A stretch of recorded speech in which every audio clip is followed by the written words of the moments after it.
ha fatto bene richiamare, dobbiamo stare attenti perché facciamo presto andare in zona arancione, ci manca poco, bisogna avere tanto, anch'io esco perché ho dovuto uscire, ho dovuto fare una commissione, ma se no bisogna avere tanto riguardo. Tra i tre colori siamo finiti in quello.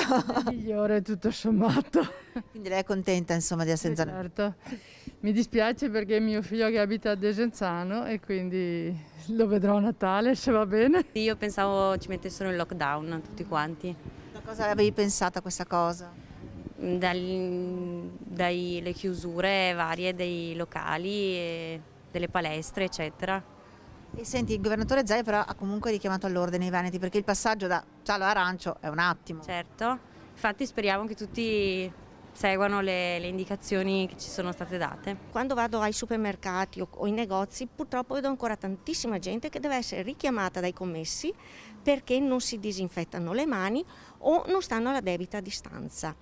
Quindi è un richiamo opportuno quello che ha fatto. Sì, ci sta perché purtroppo, ripeto, io per esperienza mia vedo ancora situazioni così. È meglio zona gialla, senz'altro, cioè anche per il lavoro.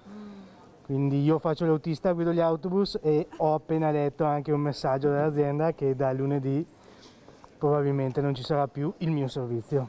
Dobbiamo rimanere sempre attenti a quello che si fa e comunque arrivare ad essere arancioni secondo me è veramente un attimo. Noi siamo in zona gialla, è una notizia positiva insomma per il Veneto. Beh, per adesso sì mi sembra, no?